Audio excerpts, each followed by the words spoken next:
So welcome everyone. Thanks for coming. This is a big day. Tomorrow is the bigger day, and then Sunday is an even bigger day. Um, so we're here for the new moon solar eclipse in Aries, and that is happening tomorrow morning. And so I like to do it a little bit ahead when I can, so you have time to just know what's really going on and then settle into it. So let's do that. Let's call in sacred space. Woo. Huh. Let's all take a big deep breath in. And as we exhale, just drop those grounding cords down. Send your roots down, down, down, down into the earth. Let yourself feel grounded, supported, and held. And then inhale, draw that earth energy up, up, up through your body. Send it up and out through the top of the head, connecting with the heart of the divine above us. And then inhaling, draw that cosmic energy back down, sending it all the way down into the earth, activating the as above, so below flow. Then connecting with that flow right through your body. Breathing in and breathing out, activate the as within, so without, as the universe, so the soul. Moving to the north, we welcome Mother Earth. We give such great thanks to be here in a physical body doing this work right now. Moving to the south, we welcome water and clear, clean, current emotions. We welcome love and joy and flow and abundance. Moving to the west, we welcome air. We welcome all of our guides, angels, allies, and helpers in the unseen realm. And moving to the east, we welcome fire and movement and passion, divine right action. Moving to the center, we welcome our divine feminine and our divine masculine in sacred right relationship. We call that beautiful energy down. We call up Mama Gaia to pull and magnetize that energy through us. And we welcome our own sweet, extraordinary souls into the circle. We ask that all of these energies be with us, pray with us, and dance with us for our mutual benefit. All right. Where are we going? I'm looking for our music. Here it is.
right, everyone. That felt good.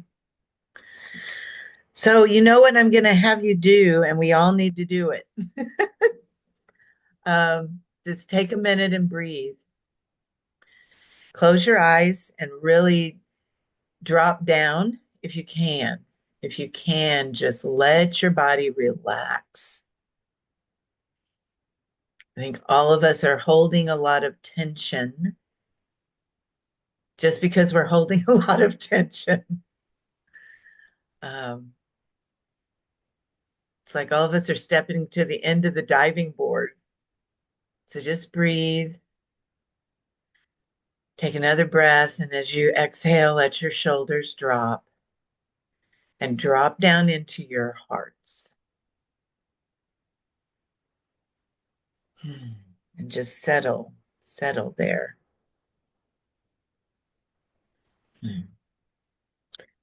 And you can even anchor yourself in your heart and in your womb space and ground yourself a little bit.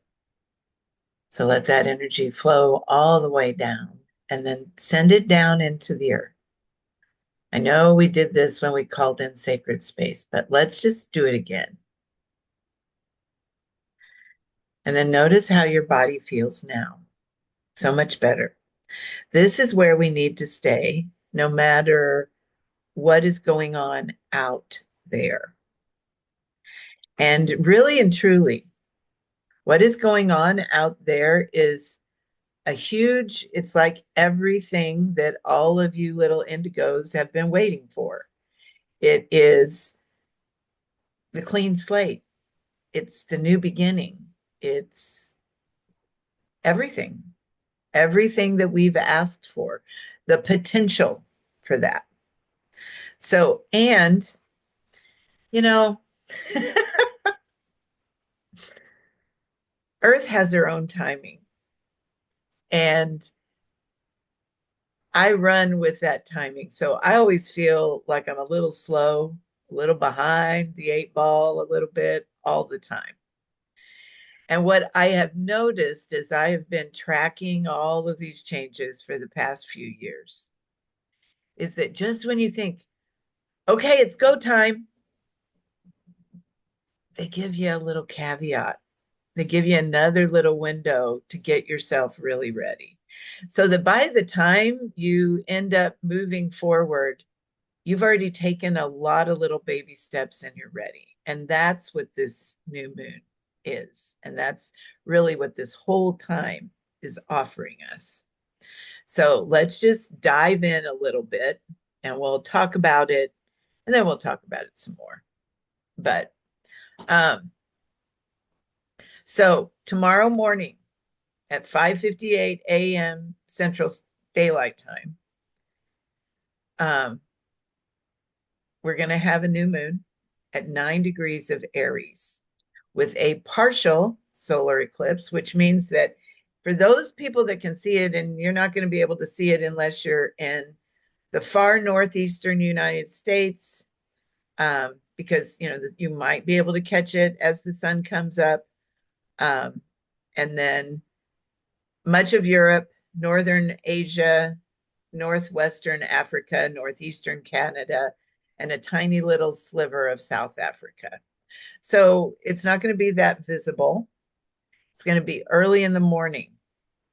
But it doesn't mean it's still happening. And that's really what we want to know is what is its influence on us. So we already know it's in Aries. We do this every year. This is when it's time to plant seeds. It's time to start new and fresh for the spring. It's all about new beginnings and a fresh start, fresh energy. And Aries is all about the warrior, the pioneer, the entrepreneur. So it's about taking initiative and taking care of what you love. And because it's an eclipse, we'll feel the effects of the eclipse itself for about 6 months, just like we're going to feel the effects of the last eclipse. And since equinox was sandwiched in between. We'll probably feel that for a while too. Um, some people say, initially 3 months for the equinox. Pam Gregory says it's really the whole year. It's what that's gonna look like. Now, for the most part, if you're here on this call, most of us are still standing. Nothing really bad happened. We all got through that. And aside from our anxiety about what might happen, um, oh, Crystal, you may be right, honey. Why did I put that in here? You're right. It is Saturday, not Friday. I get my days mixed up when I work too hard. I understand. I've been doing that. I'm doing that event, and that's why I'm like, oh no, our Yeah. timing's off. No, no, your timing's right. My timing's off.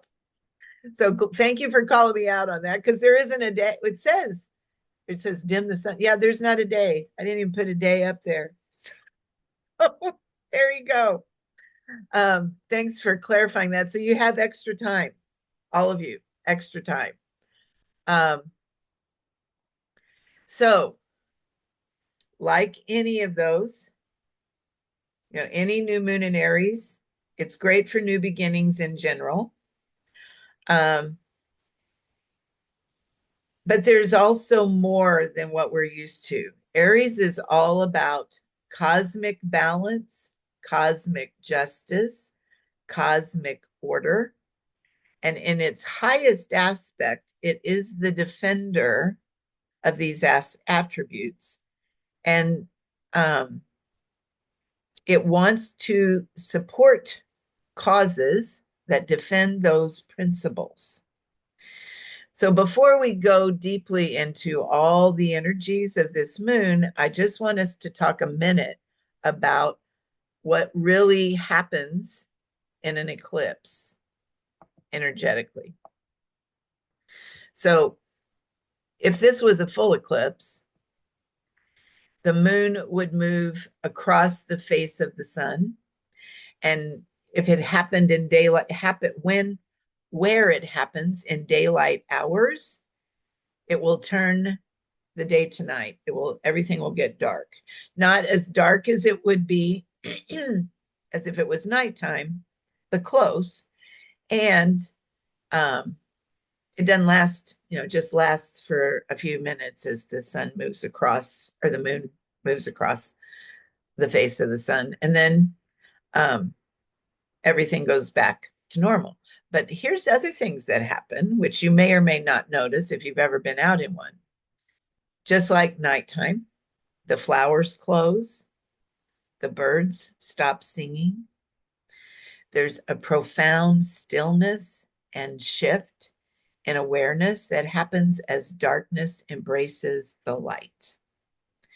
And then the light returns and renewal occurs and a second day begins. So it's like we get a day out of time in that little moment.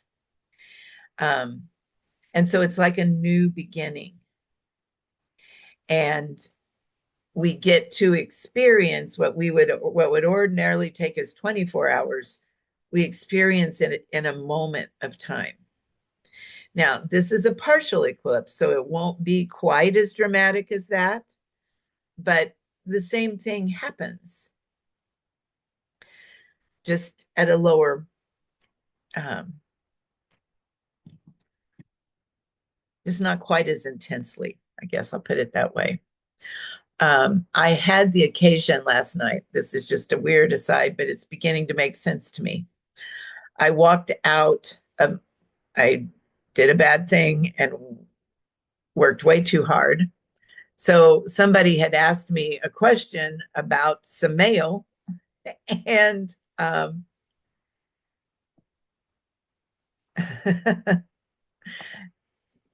I realized that I'd been working and hadn't even checked my mail, and it's dark now. So I walked outside, and I live in the country, And for whatever reason, because I live next to a, you can hear highway noise. It's far away, but you can still hear it. There was no sound. There was no noise. The sky was totally clear. There were no chemtrails. There was no anything moving. And the smell of just being outdoors in the country was overwhelming. And the quiet was overwhelming. And it was just like, ah, this is just normal. This is just a peaceful place on the earth. So historically, people get freaked out when it comes to eclipses. That's why all of you are here. What's happening? But if we can begin to make friends with all of the planets around us and what they do, we can begin to work with them and embrace them. And the eclipse is, even though sometimes weird things happen in the dark, we can use the eclipse time to also connect. Heather, you're asking, honey, I don't know, but I think so. I think it's going to be predominantly, um, and you're not going to really be able to tell because a lot of flowers close up at night anyway. So if it's still dark where you are, you won't really know if it's the eclipse or if it's just because it's dark. So I wouldn't fret about it too much because we can't see it here anyway. But once again, it'll last about 6 months, maybe longer. So you have plenty of time to work with the energies. Doesn't You don't have to feel like, oh my gosh, I have to. Um, and it's really a time for us. Once again, this is an eclipse, so it means go inside. Make sure that your inner house is in order before you try to affect change on the outside. And what you may find is that what happens on the inner will be reflected on the outer. So also be conscious of your thoughts and your reactions and your behaviors because those are seeds too. You're also planting those in the etheric. So this is why everybody's saying go in, check your heart, check your check yourself. So the biggest, most important aspect is the Uranus semi-square. Remember, Uranus is still in Taurus. So this can be, and Uranus is all about surprises. And if he's in Taurus, that means here on the ground, surprises. So what needs to be changed up quickly and how and when and all of that. Um, it's less than 1 degree of being 45 degrees away. And it was also a big player in the lunar eclipse. Uranus also loves it when you serve your tribe. So, as much as possible, do this using your gifts and talents that you love the most and that make you unique. That's the best way to work with this energy. And every time someone hears the word square, they freak out as well because that is not necessarily a most favorable aspect. Um, but this is a time for us to, I think a few months ago, Susie said, you got to be ready to pivot. So make your plans, set your intentions, focus on the target of what you want to achieve, and be ready to shift anytime you need to. Follow those intuitive hits. Um, Serving others with special gifts that you have is one of the best ways you can use the energy right now.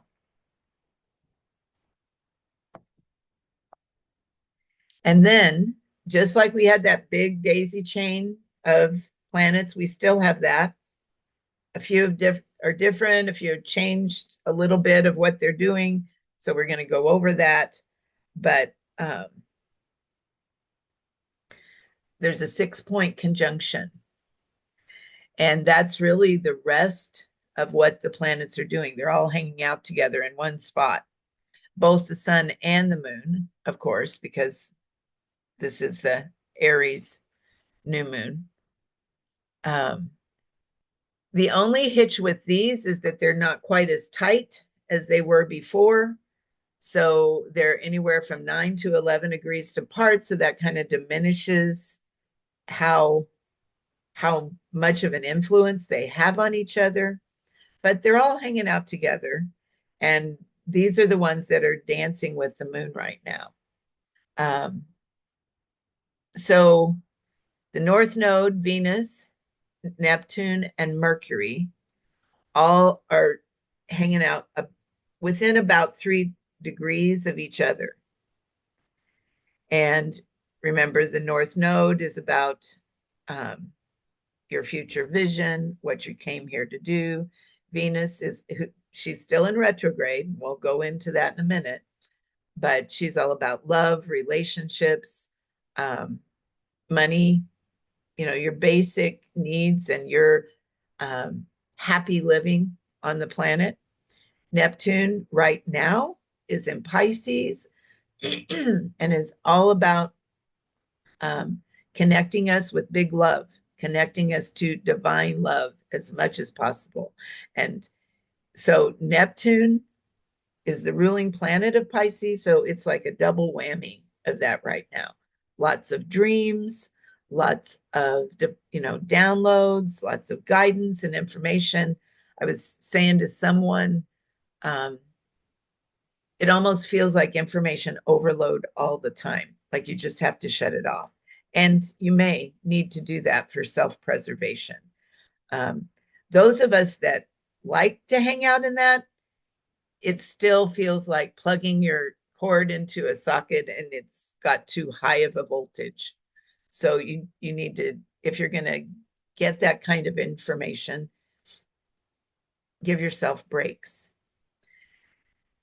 And then, of course, Mercury, which is also in retrograde. So it's encouraging us to go inward and reevaluate.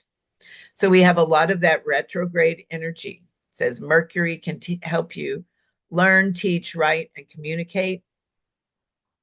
Um, it is in Aries as well. Its retrograde motion can help you reflect more deeply and speak more thoughtfully. So once again, and I'm going to sum all this up at the end, but once again, even though there's this energy to, okay, we need to, it's almost like you get right here and then you just stop. It's like, no, there's some things we need to take care of first. Neptune supports your spiritual awakening, inspired creativity. You can more easily be in that flow and create things and, you know, get really good downloads in your dreams. It's all about being unconditionally loving and compassionate. Venus can support your relationships, creativity, and finances. Um, so she's retrograde. So this is about reflecting. It's not about being in them. It's more about, okay, are there things I need to set in order? What is my inner relationship like with money? Um, how can I be more creative? Are my relationships okay? Those kinds of things. Where can I deepen and grow those things? Now, both Venus and Neptune are conjunct in Pisces. So that's even more magical creativity. And here's the thing, we're going to talk about Neptune moving into Aries very soon. But you'll notice, and I want you to pay attention to this. This is like we couldn't have asked for one of a better phrase, better parents, because everything, it's just like they're holding us. It's like, okay, you're coming around a time where you've been before and things look a little dicey and you feel a little nervous. So we're going to give you this double dose of creativity so you can rise to the occasion and handle all your dealings with grace and ease and creatively. So you can spiral upward, um, so that we can learn from our history and make different choices. So, working as a team, all of these, Venus, Neptune, and Mercury, support the creativity, the writing, um, harmonious and inspired communication. And then the North Node says, take all of that energy and point it towards your life purpose. What are you here to do right now? Take all of that beautiful creative energy, that inward looking energy, and focus it on your life purpose. So just breathe that in. That's a lot. Oh, there's another little thing that just happened. So we're still feeling the effects of this. On March 23rd, Venus aligned with the sun. And this energy is still present in the new moon. So Venus, and this is from Ruby, Venus, the planet of the heart, aligns with the sun in a conjunction called a cazimi. And this is specifically when the planet is in the heart of the sun. So, this happened on the 23rd, but we're still in the juice of it. It signifies a potent period, once again, new beginnings, clarity, potential. The Venus Cazimi energy brings more openness to love and all relationships. When your heart feels more open, you might start noticing little changes. So pay attention to those moments. This Cazimi energy is seen as a very powerful event, marking a time for new beginnings, increased potential, amplified energy related to all things Venus. So we're talking relationships, love, what we value, like money or anything financial.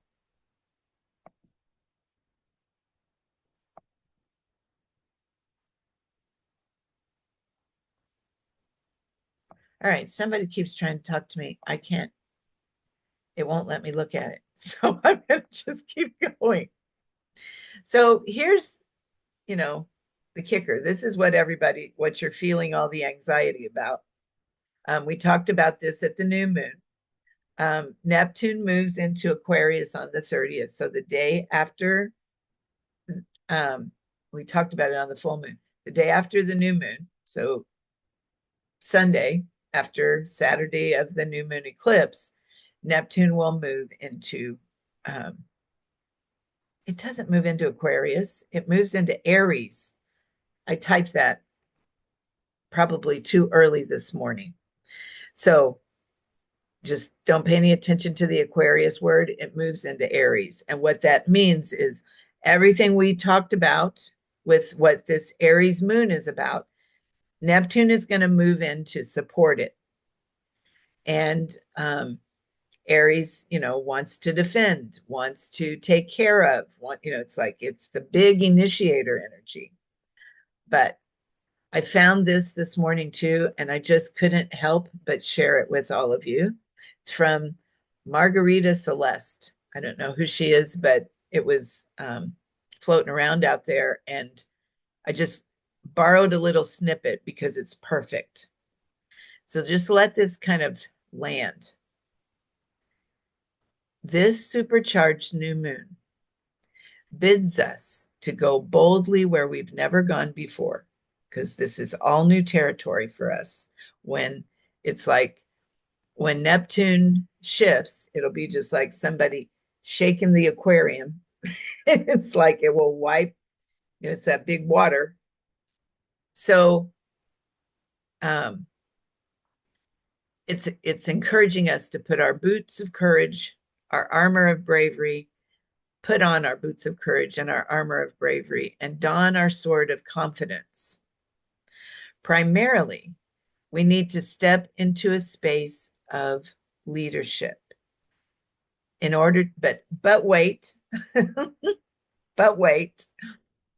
In order to do that, we need to ensure our foundations, our own personal health, our family, our home, our spiritual wealth.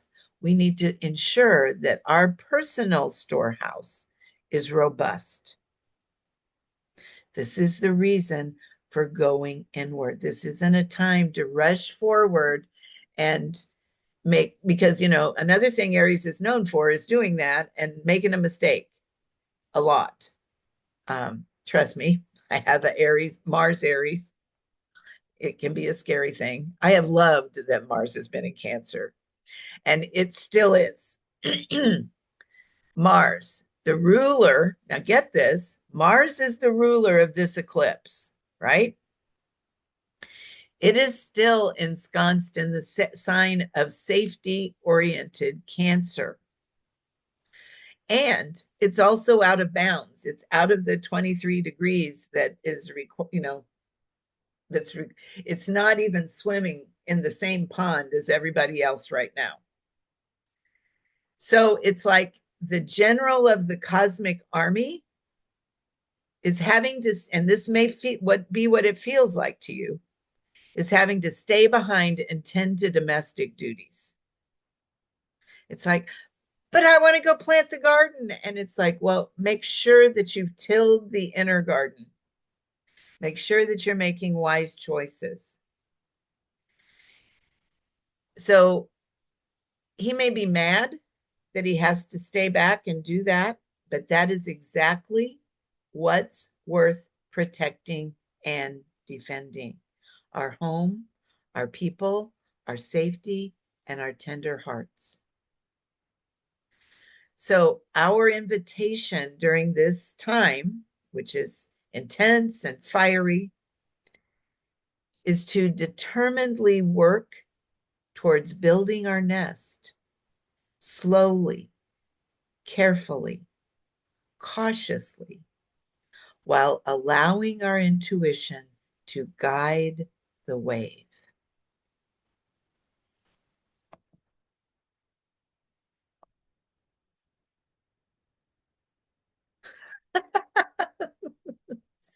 See? Oh, I I love gotta that. say, Kathy, I love your giggle. You were fantastic. Uh, yeah, my Mars scares me too. I'm really glad he's sequestered where he is right now.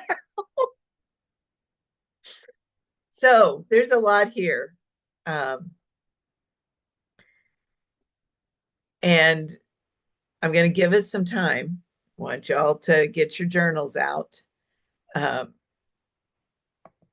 and I have some questions. Yes, stay balanced, stay on the surfboard. I love that. That's exactly right. Or maybe just don't even go surfing in the tsunami. That might be another plan as well. Um, and I don't want to overlook the fact that this is truly the moment in time we've all been waiting. We planned this perfect. We should be glad we're here. We wanted to be here right now. This is when we can slowly, carefully tend to our own knitting, tend to our nest, make sure that we're grounded and that we're ready for whatever happens going forward. And so today we're going to do a light infusion. As soon as I give you some time to journal and set your intentions, we're just going to support ourselves in that way instead of staying in our heads. Um, So I want you to get your journal out, and if you could go to sleep and wake up and things would be totally different, what would you want to see? Because that's really what this is.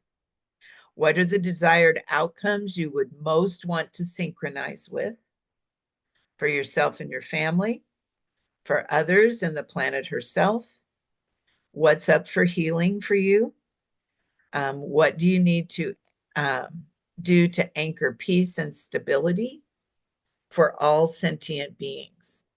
So, another, someplace else I've heard, um, yes, I love that, Linda, that the wounded warrior is shapeshifting into the soul warrior as Neptune enters Aries. Absolutely. I love that. Um, and then where did I go? It'll come back when it's supposed to. Start journaling for just a little bit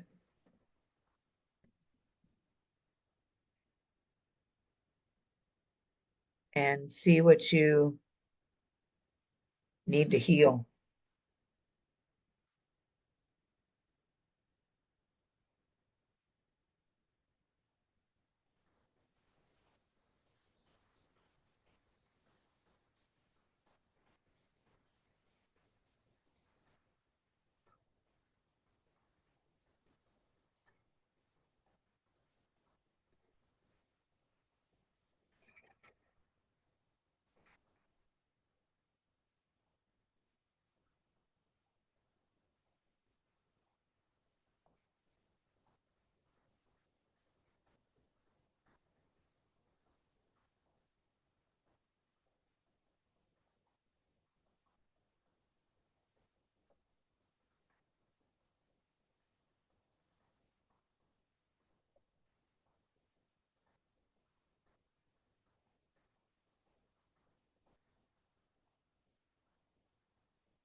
And then while you're doing it, go ahead and set your intention for this Aries new moon eclipse, solar eclipse.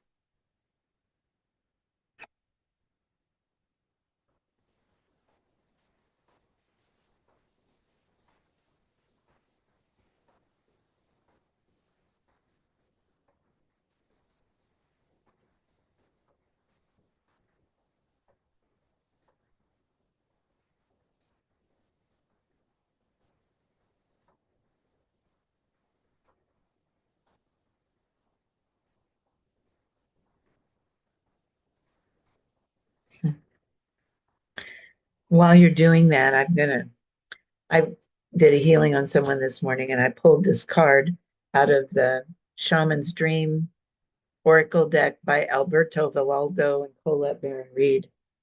And the name, and it was so appropriate. I almost put it in the slide deck, but it was just getting too big. It's called Unmarked Trail Revelation. And I thought it was so appropriate for this, for all of us, that I'm going to read it to you while you write your intention. An unprecedented experience, discovery, revelation. You are called now to embark on a sacred journey. The Arthurian knights, in their quest for the Holy Grail, had to make sure to take an unmarked trail that no one would ever follow, or they would never accomplish their goal. Likewise, you must enter the darkest forest of your soul via a route as yet unidentified to find what you seek. The manicured paths will bring you only temporary pleasure and later great pain. Stop it. You already know there is no reward at the end of the road you are following. You are only killing time. Pause, breathe, and commit to your heart to a sacred endeavor. Vow to not look for old solutions that may have worked with past challenges. Get out of character, try the outrageous, and keep your quest private. Now is not the time to speak of the voice that called you to embark on the unmarked trail. That time will come. The unmarked trail can be a sign that you have already made a choice, even if you do not want to acknowledge it. Be at peace with what your heart knows to be true. Your heart has already been made up, and your mind will follow. Pack lightly, taking with you only essential beliefs that you know to be trustworthy under all circumstances. The universe has your back.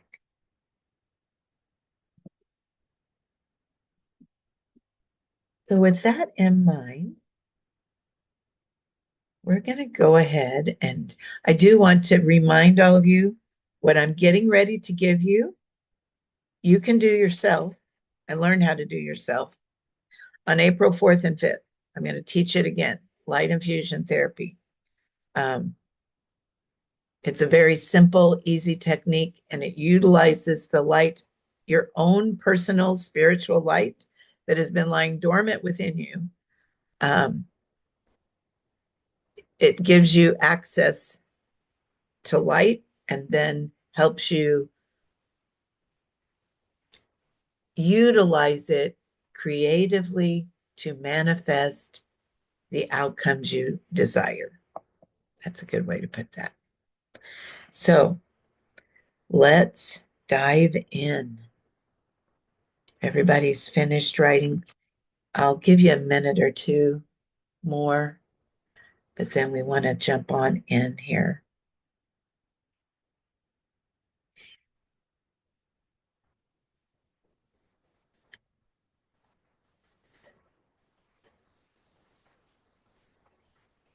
So I'm going to invite everyone to close your eyes and put your hand on your heart. And once again, take a few more deep breaths and settle.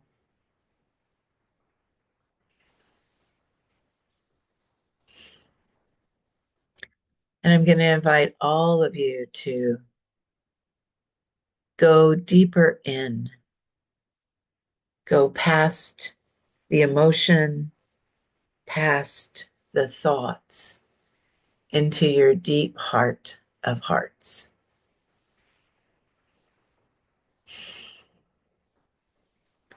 Go to that sacred room inside your heart where there's nothing but pure light, the seat of your soul.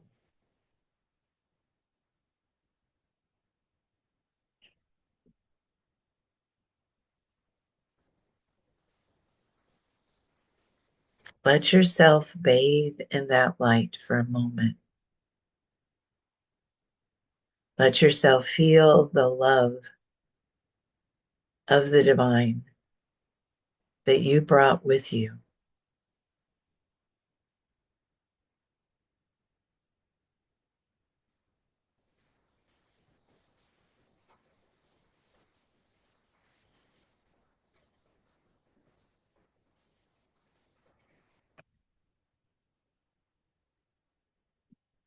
I acknowledge and connect all of you to that light, to your source light, center point, to your soul. I ask that you open and shine that light up and down, that beautiful golden spiral that runs up and down your spine. Let that light expand and shine all the way up through the top of your head, past your eighth chakra, all the way up, and all the way down, down through your feet, down into the earth.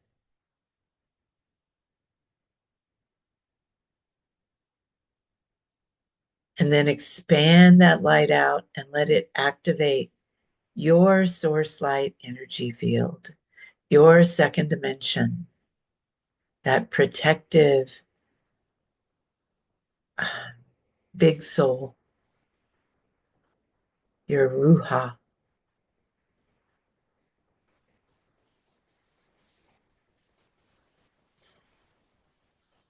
Activate that field for this light infusion.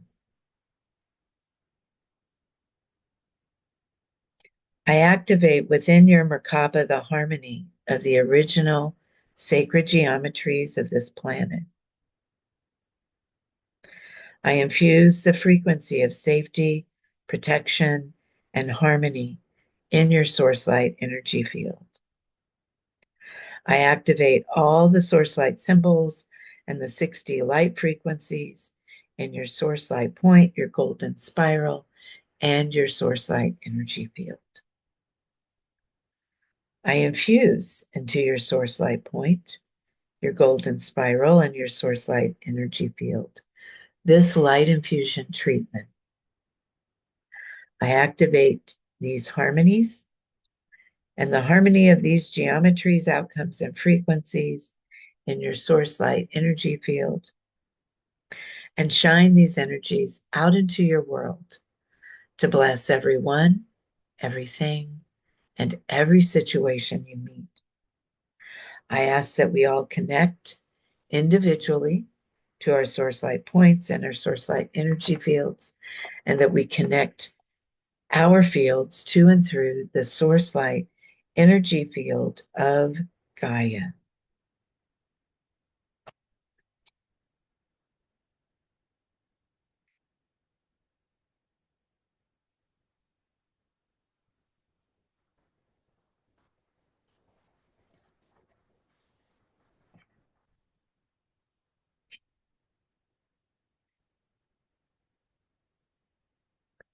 I engage your source light point and your source light energy field to initiate and activate opportunities for healing, growth, restoration, and creation.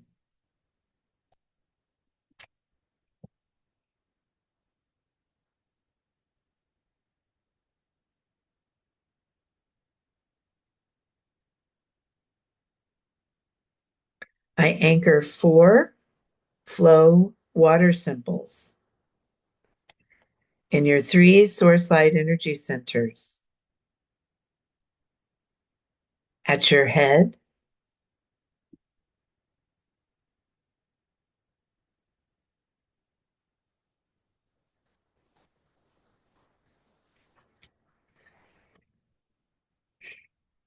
at your heart,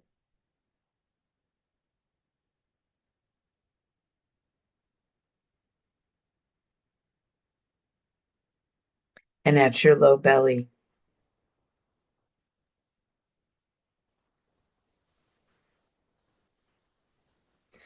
To hold and support the fulfillment of the following outcomes and frequencies. Maintained connection to our own personal source light throughout this tumultuous and transformative time.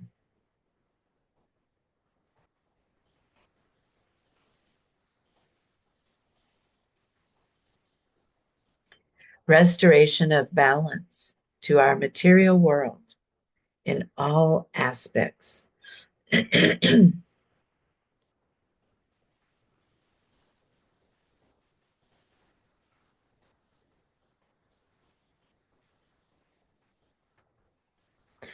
new era of peace and restoration on the planet for all beings.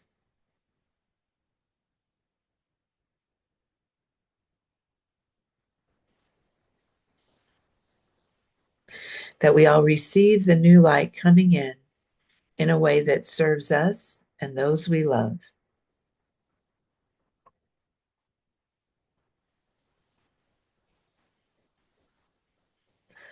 Open-hearted joy for all beings.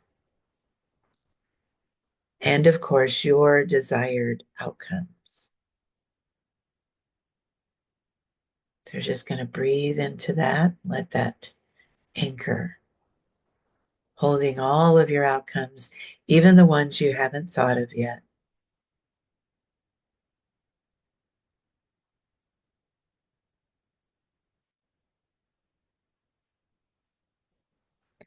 With the specific frequencies of peace, appreciation,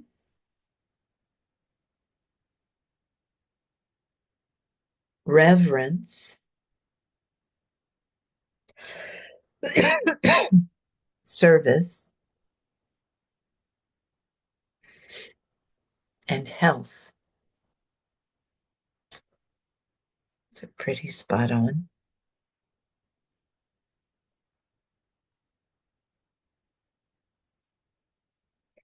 I declare these outcomes to be so and infuse and integrate completion into your source light point, your golden spiral, and your source light energy field. As these energies are activated and engaged, I close this infusion in the light.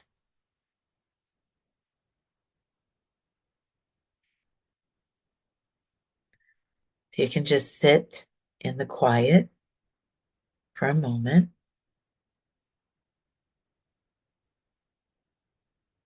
Just let your body absorb all of that light in an appropriate way. Just breathe it in, and you can let yourself slowly come back. And we're going to get up and move to close ceremony. You may want to move gently, but do get up and move your body and anchor all of this in using the elements that live inside your body. Here we go.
stop this.